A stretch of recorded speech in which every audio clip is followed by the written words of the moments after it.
Welcome, Major P.V. Ramkumar Garu for the summit, and thank you for agreeing to speak about NIPID initiatives at the Early Intervention Summit 2020. And we would like to welcome you. It was amazing. Like 2 days ago, I contacted NIPID and readily Dr. Krishna collaborated the whole thing and made it happen. I thank him. I can't thank him enough. And thank you so much. Before you start your presentation, I would like to read out your profile. Um, Major B.V. Ramkumar has served as a distinguished commissioned officer for 12 years in the Indian Armed Forces. He is a veteran of the Kargil War and OP Parakram. For the past 10 years, he has been working relentlessly in the health, social, and developmental sector. He has played a vital role in setting up National Brain Research Center, which is now a center of excellence. Prior to joining NIEPID, erstwhile known as NIMH, as the Deputy Director in 2008, he also worked as a Registrar of International Institute for Population Sciences under the Ministry of Health and Family Welfare. He is a Fellow of the East-West Center, USA, Asia Pacific Leadership Program, and of the East-West Knowledge Leadership Program, USA. A renowned speaker and recognized for his exuberant contributions, he has been awarded the prestigious Senator Francis A. Wong Leadership Award, USA in 2011. Over to you, Major Ramkumar. Thank you very much, Dr. Madhavi, and all the organizers. It's my privilege to be part of this forum. And, as you said, it is again a privilege for us associating with you people, and you're doing a wonderful job and putting across all the people and, creating the right vibes in the early intervention, its importance, and, putting all the stakeholders on one platform. It's a wonderful effort and we really appreciate it. And thank you very much. Yeah. So would you like to start your presentation? Yeah, sure. Yeah.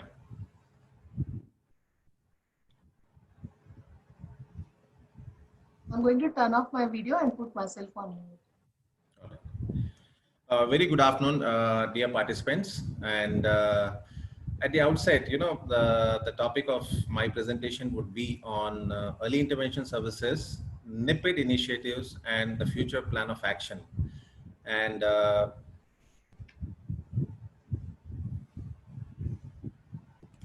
see, I just want to introduce you about our institute, what it is about. NIPID, which was formerly known as National Institute for the Mentally Handicapped.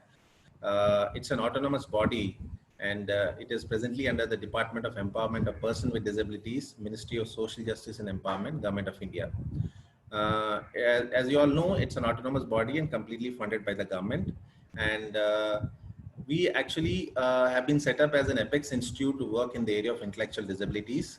And we provide services in the area of medical, special education, psychology, therapeutics, vocational training, and emphasizing a very lifespan approach, So as part of our objectives and as part of our, mandate, we also provide rehabilitation services for PWD, demanding multidisciplinary approach. And I'll just talk more about this as I go through my presentation. So talking about our organization setup, we are headquartered at Secunderabad, Telangana, India. And we have 3 regional centers at Noida, Kolkata, and Mumbai. And apart from this, we have 2 model special education centers, which serve as a school for us. And as the name itself speaks, these are actually set up with an idea of, acting as a model for other organizations, other, NGOs to sort of replicate it in terms of the services, in terms of their setup. So we have these model special education centers at Noida, and also we have now 1 small center at Lajpat Nagar in Delhi. And apart from this, we have 1 at Secunderabad here at our headquarters. And now actually it's a recent development, and we actually have set up composite regional centers. See, earlier, prior to the RPWD Act, we were mostly concentrating on the area of intellectual disability and associated issues like autism, cerebral palsy, Down syndrome and learning disabilities, etc., and multiple disabilities. But now the thrust of the government has been that we would not just be acting as an organization for intellectual disabled people, but we'll have a holistic approach where we actually provide services for all the 21 disabilities which have been identified under the new act.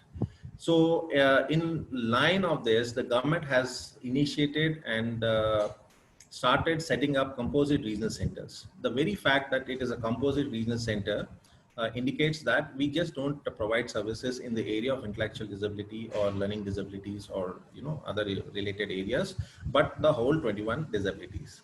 And we have not two, actually, what is shown in the slide. We have 3 composite regional centers under us. The third actually just came into our fold or our administrative control last month. One is at Nellore, Andhra Pradesh, and one is at Davangere, Karnataka, and the other is at Rajnandgaon, Chhattisgarh. So these are the 3 centers, but in total, there are about 19 composite such regional centers which have been set up by the Government of India. And these actually have been placed under the administrative monitoring and control of each of the 8 national institutes which are under our ministry. So coming to the objectives of our institute, basic objective is human resource development, research and development, development of models of care and rehabilitation, consultancy and technical support to voluntary organizations, extension outreach programs, and documentation and dissemination. In human resource development, we actually run about at our headquarters and other national regional centers, we run about 14 courses.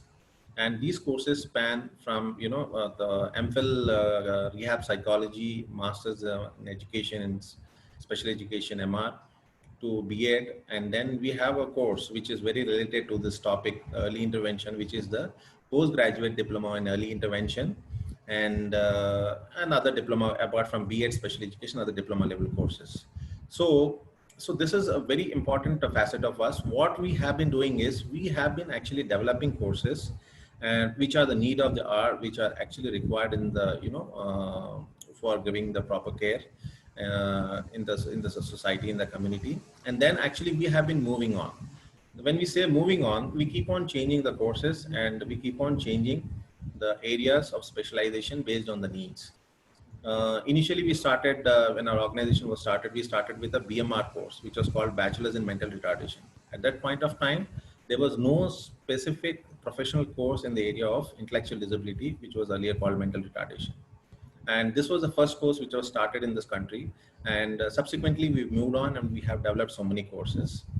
So research and development has been one of the major areas of the organization. We have come up with about 96 publications till date and completed more than 70 research projects. And we had a lot of collaboration with a lot of international organizations like UNICEF, USAID, and recently UNESCO and other organizations, ICMR and all.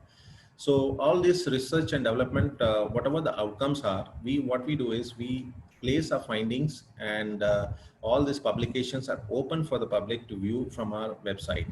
In fact, all the research publications, we have put it on our website, and anybody can use it for, not for commercial exploits, but for any work related to, the rehabilitation or, support services for person with disabilities. And rest, as you know, consultancy and technical support. This I'll talk to you when during my presentation, where we have set up and we have provided support not only in terms of technical but also financial support to non-governmental organizations across the country. I'll talk about it later. And extension outreach programs, we actually run all the flagship programs of the ministry, like the EDIP scheme, where we distribute aids and appliances, and the Northeast programs, and the SC/ST component programs. So a lot of programs which are flagship programs of the ministry, we actually are the arms through which we reach out and do these programs. And documentation and dissemination, anything what we develop here, what is output of any of our research and development programs, we actually document it and disseminate to all the organizations, professionals, parents working in this area. So apart from those courses, what I have, briefed about during the HRD programs, I would like to highlight on these 3 programs, which are specific to the area of early intervention. One is the Diploma in Early Childhood Special Education, DCMR.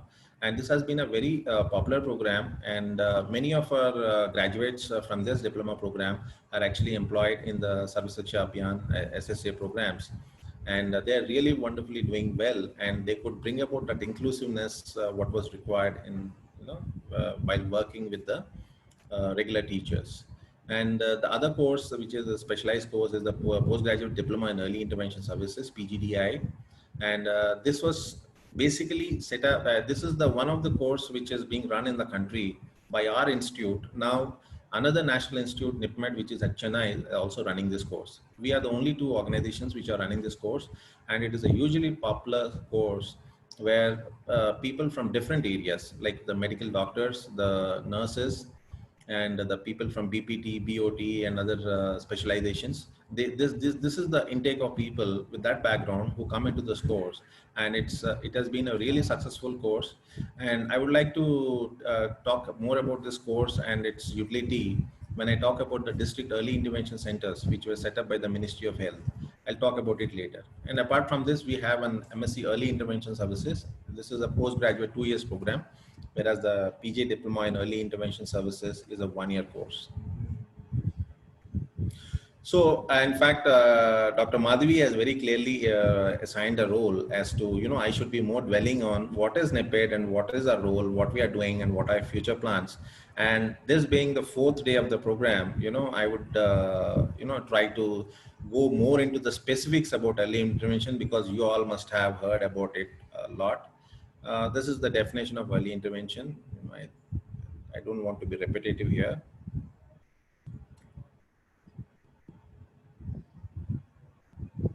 As you can see, it's a planned program, deliberately timed and arranged in order to alter the anticipated or projected course of development. And we all know the very importance of early intervention and how it can do wonders into the lives of infants and child, and how they can shape their future with this early intervention.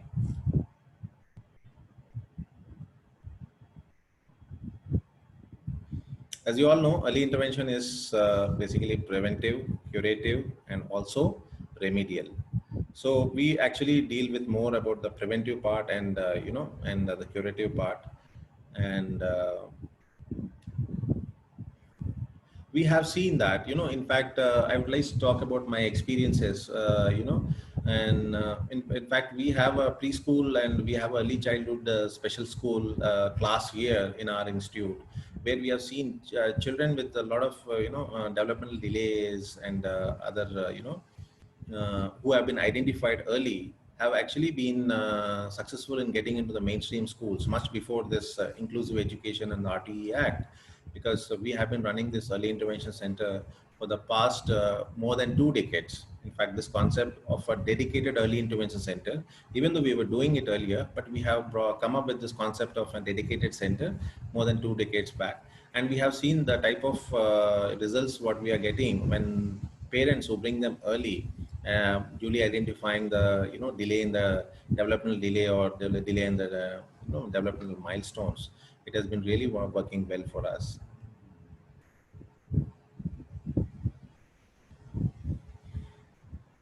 Early refers, as you all know, it's the most critical period, 0 to 2 years or below 6 years. It's very important, and that is what we have been stressing. In fact, here I would like to talk about what we are doing about creating awareness about early intervention among the parents, because there's a lot of social and economic and environmental factors which play on the parents, and thereby delaying them in actually coming to the the intervention centers at the earliest. In fact, if you know many of the people, especially with intellectual disability, we have seen the parents, try to hide their kids and try to, hide their developmental delays, giving many reasons, especially the elders in the family, by quoting reasons. Okay, he also was late and he could speak only 2 years when he was 2 years. So such social and dogmas which actually delays the parents from coming to us. So what we have been doing is trying to create awareness, which is very important among the parents, especially in the rural setup. So we have actually come up with a lot of awareness materials, and we have developed flip charts, we have developed posters, and the one place, the catchment area where actually we could find all these parents, young parents coming, is in the PHCs and Anganwadi and Asha worker centers. So what we have been doing is we have been training. In fact, we have trained more than 7 to 8 lakh Asha and Anganwadi workers across the country on early intervention. It's the what is early intervention, what is the impact of it, and why it is necessary that early identification is important, and why they should be referred to the correct centers for assessment and intervention. So this has been a very successful program of ours. We have, no, in fact, we have reached out to the most remotest of corners, and we have trained these Asha and Anganwadi workers. And what we have done, when we have also noticed, in fact, we have been taking a feedback from these people, and it was mostly, informed that these people are even apprehensive about approaching the Asha and Anganwadi workers and telling them about their issues. But the ASHA workers have also informed us about a very positive development, where they say that these posters, what are displayed in those centers, the parents, they initially go see the poster, try and again restrict themselves from going and approaching them once, twice, thrice. They look at the posters, and finally there is a time when within the reasonable time the parents approach them, and they could actually come to our centers or many of our centers which are spread across. And again, this must be repetitive because we must have gone through these sessions earlier also, but not wasting, I'll just brush through them. Aims of early intervention services: prevention of developmental delay and disability, screening and identification of at-risk children, stimulating the child through the normal developmental channels to enhance normal development and independent functioning of the child, maximize the child's residual capacity, minimize the need of future therapy. See, the rationale or the concept is early intervention services are special services for infants and toddlers at risk of development delays. And as one great person who had worked extensively in this, the Piaget's theory of cognitive development, it talks about 0 to 2 years is the period for sensory and motor period development. So it is very important that it is identified at the earliest. And a child with exceptional or special needs is a stress factor not only on the parents but also on the community, because of the dependence on the resources of the community. So it is very important that we need to identify and provide the necessary services, so that the prevention of any developmental delay and disability is minimized, or at least curtailed at the earliest.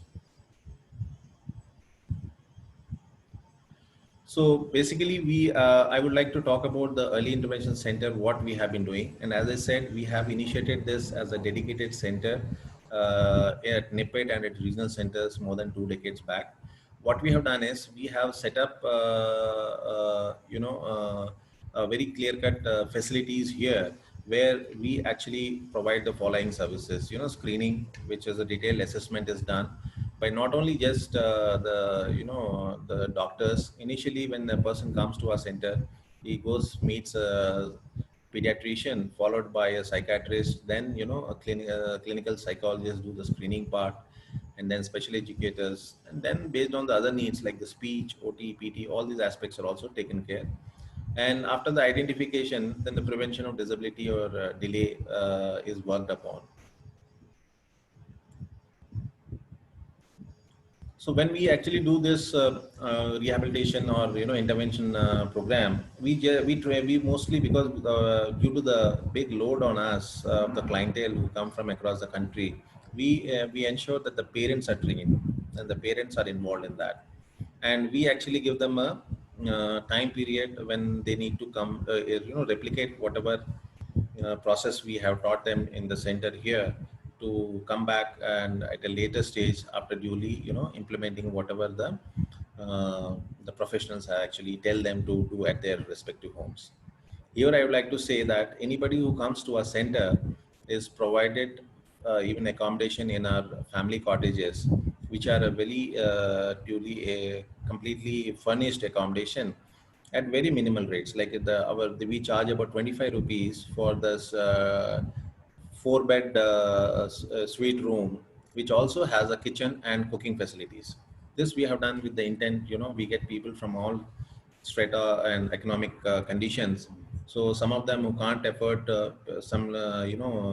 eating outside and spending money on external facilities, they can stay here, cook their own food, and that is one we try and encourage people to come to us.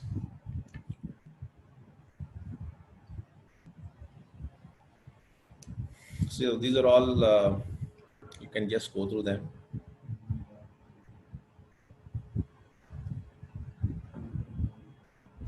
So these are the basic motto with which we approach, early intervention. We never treat a child as as an individual entity, but it's a whole family, and uh, and it's never a child with disability. That's how we approach this. And every intervention or every service what we provide is tailor made based on the assessment what we do here. And as I said, our service ensure appropriate family-centered programs. We train the parents and we train the complete family on the rehabilitation process. And the programs are based on child development stages and individualized. Based on the assessment, we find out what are the strengths, weaknesses of the child, and then obviously provide the structural and supportive programs. Sometimes what happens when after coming here, many of these people cannot come here. So recently what we're done is we have developed an helpline number of NIPED, by which these people need not necessarily come back periodically to us, but can also see telephonic, what do you call, services from us, from the respective professional. So every person who comes to us has got a individualized registration number. Once he quotes that, he can actually go back to the same professional who has actually seen him. And in this helpline are integrated not only our NIPED headquarters here at Secunderabad, but all our regional centers and all our composite regional centers. So this also is, especially during this COVID time, we are actually getting wonderful response where people, because of the restrictions in the travel and social distancing and other issues, are making use of this helpline number a lot. And this helpline number, apart from all these early intervention services, it also acts as a mental health helpline. People with any psychological issues, psychological problems, they can also approach us. And for the psychological issues, it is a 24 hours helpline. So again, these are the beneficiaries, or these are the clientele who have actually come to us at our center for the early intervention services. And as I said, apart from the intellectual disability, we have people from the visual impairment, hearing impairment, ASD, CP, and now we are actually getting people with even motor and other physical developmental issues.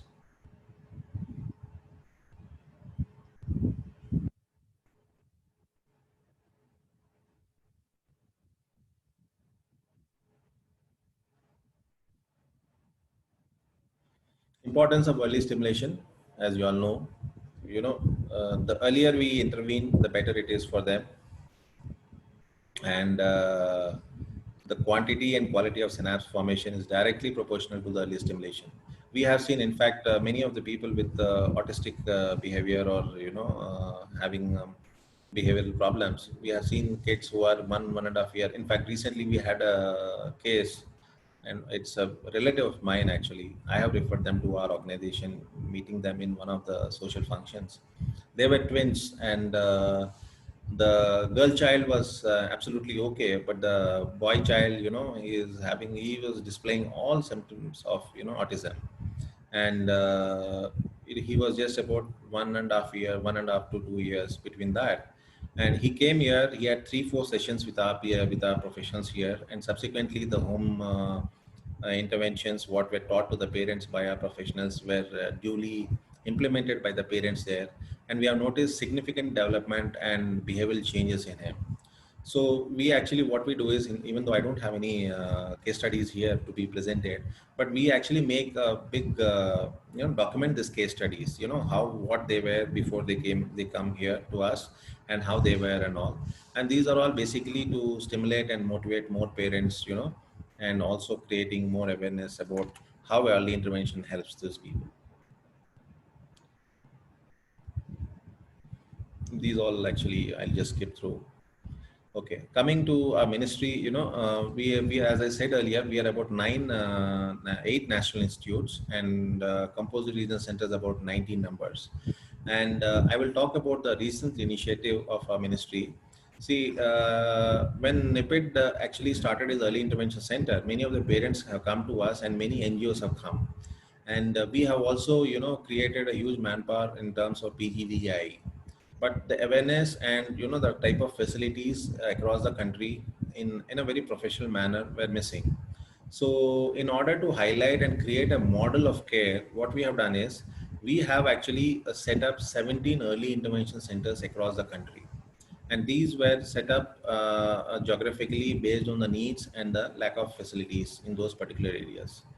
In the early even 2000s, there were many organizations which were giving early intervention services, but the professional touch and the dedicated approach to early intervention center was much more needed. It's not that they were not doing that, but more could have been done. So when we set up these 17 early intervention centers, we not only just funded them, we also provided them technical support and also the manpower. The manpower is those people who have graduated through us through postgraduate diploma in early intervention, MSc early intervention. And it has been noticed that these centers were exceptionally doing well. And this model of ours of setting up early intervention centers was picked up by the Ministry of Health and Family Welfare. And today, you all, the people in India would know about the district early intervention centers which are being set up. In fact, now they are being set up across the country in all the 650 odd districts. And it's a wonderful initiative. And each of these early intervention centers have about 17 professionals working there, and including an early interventionist and an MDRA, which are courses run exclusively by our organization. So the success of this initiative of NIPID and setting up these early intervention centers could be felt through the expansion of them across the country on the lines of early intervention district early intervention centers.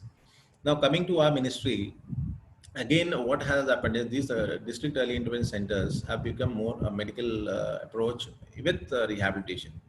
But again, being a ministry dedicated to empowerment of person with disabilities, our ministry recently initiated a concept of setting up of holistic early intervention centers for 0 to 6 years in all the national institutes, and also across the country through the CRCs. In total, we are trying to set up 17 such EICs in the first phase, as phase 1. And in fact, these all were supposed to be started as on March 31st, but because of the COVID and other reasons, there was a delay, and especially so when there are restrictions on children below 10 years coming out. So we have actually held it up, and I'm very hopeful that these will come up shortly. And one of the best aspects about this is these are all uniformed organization or uniform centers with uniform manpower, uniform facilities coming up across these.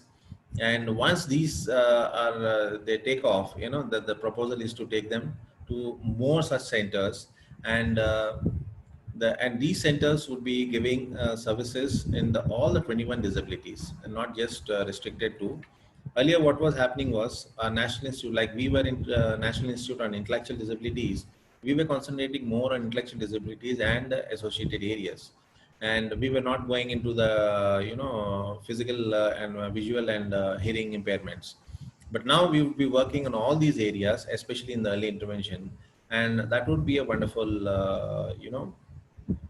idea, because suppose somebody had a problem with intellectual disability, he had to come to Hyderabad, and visual he had to go to Dehradun, but now he can go to any of these centers and he would get the same facilities. So these are the 8 centers, and we have one new center which has come up, that is the Indian Sign Language Research and Training Center at New Delhi. This is one of the new additions to us. And this is the list of the composite regional centers, 1 to 19. And the locations are all given. In fact, you all will get the slides and you can note down.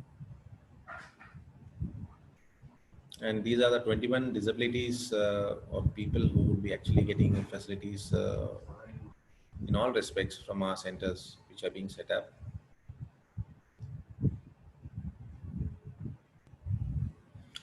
And as I said earlier, all our publications and outcomes of our research are put in our website, and people are free to access it from our website. But yes, they cannot commercially exploit because the copyright issues are there. But for any training, for any understanding purpose or learning purpose, they can download it and use them, all these publications. These are the few publications. And I would like to also inform that we have made some videos, and all our videos are uploaded in our dedicated YouTube snippet. People can go there and look into all our videos and all, and make use of them. Here I would like to inform you all that through this medium, I would like to connect with all the people who would like to closely work with us, network with us, and collaborate, and even for the parents to seek further services. In fact, here our contact numbers have not been given, but certainly what I'll do is our website, if you go to it, you will get all the details. Also, we have an app of ours, that is Nippid, NIEPID. That is the app, Android app. If you download it on your mobile, you would get all the information about us. And even the parents who want to seek services from us, they can actually seek online appointments through this app. There's a facility to seek online appointments apart from the telephonic appointments. So thank you very much, and I would thank the organizers for giving me this opportunity. And in very brief, I've explained about my organization. And as I said, you are most welcome to contact and get in touch with us in whatever way you want to integrate and collaborate or network with us. Thank you very much. Thank you. Thank you so much. That was really informative. I just probably will do one thing, sir. I'll get in touch with your team and get a small information packet kind of thing together. Yeah. And we have all these 2,000 registered participants. We can send one emailer with all the information to them so that they also will get an email from our side with all the contact details, with all the regional centers or whatever information you think is good for them. We will share it with all of them. We'll do that, madam. We have a lot of literature on the early intervention and all. Maybe we will actually share them also with you people there. Yeah? Okay, amazing. So thank you so much. That was wonderful. I hope people start going to NIEPID for all the help and support, and all the professionals sitting there waiting to help you will be there to help your children. So hoping that you will contact NIEPID more often than what you're doing now. Thank you so much. I'd like to give them incentive. You see, our services are pretty cheap. Like, for all about 14-15 services, we charge about 225 rupees, which includes OT, PT, speech, psychological intervention, special education, pediatric, everything all inclusive. We charge only about 225 because we are a government organization, and for below poverty line, there's no fees also. So the point is, people, in fact, I would, impress upon them to make use of our services. And where people outside it's pretty costly and who can't afford, and for people belonging to the SC/ST community who come to our organization, we even reimburse their travel fare for coming to us. Okay. So a lot of schemes are there, a lot of benefits are there. That's the reason I am impressing upon them, because of shortage of time. I couldn't come up with everything. They can go to our website, get to know about what we are doing. Thank you. Sure. Thank you, sir. Thank you so much. Pleasure. Thank you so much.